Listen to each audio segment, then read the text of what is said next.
Oh boy, I'm tired. This is Mario with MIA Microflight. I've been working non-stop on these go-karts here, but I wanted to capture one last video. This is probably going to be video 17 on this series of this build right here. This guy right here is pretty much finalized. So you can see my control panel. It's a 3D printed, just a little box there to house all the controls there. I already talked about this, but I may as well recap. Main power gets fed by 12 volts. I just have a battery right now feeding this until I can get a proper DC to DC converter, because these batteries that I use are two Ryobi 18 volt a piece. That's 36 volts nominal, and when it is fully charged at about 42 volts.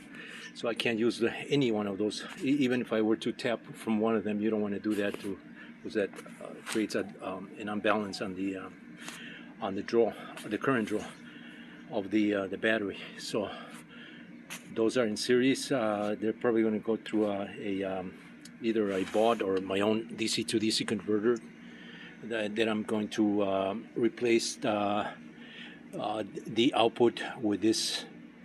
This would be the input of my battery, just a 12 volt lithium polymer, just a heavy battery, 12 volts that I've been feeding this, because this runs on 12 volts main power indicator, and then that feeds to my main lights. Mainly this is to drive the lights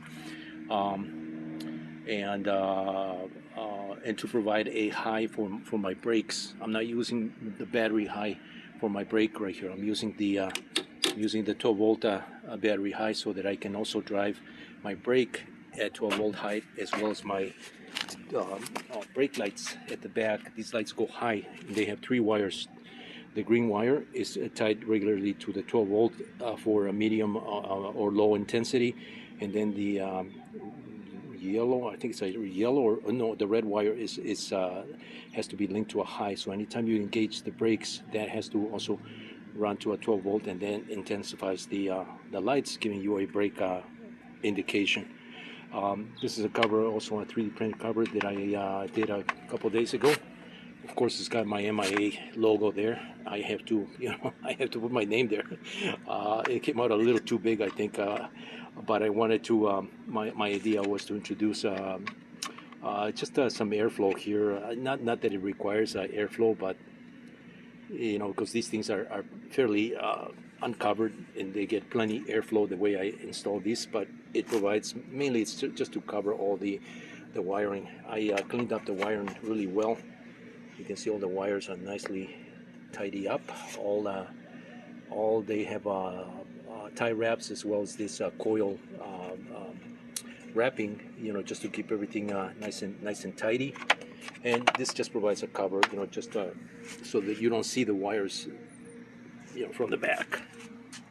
It's a fairly clean setup right here. And as I said before, it's a sweet ride, even though it doesn't have suspension.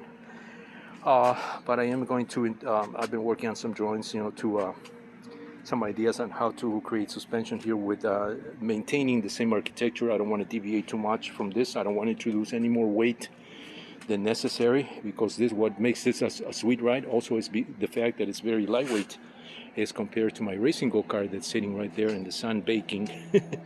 The sun is getting very hot here in Arizona this time of the year. It's like from one day to the other one, you get the full effect of the heat here. So so that's going to be on this particular project. My probably is going to be the last video, 17 videos on this, from start to finish. So if you care to see how I achieve this and walk through the process, if you're not too concerned about some of those videos can be lengthy, then you're welcome to checking those out. I encourage you to watch those, because it is a diary of my work here. Not so much for my viewers. If you find this interesting, great, give me a thumbs up. Let me know that you like that. But it's more for a diary, for just a record keeping for myself, and that's why I do these things also. So anyway, that's going to be that.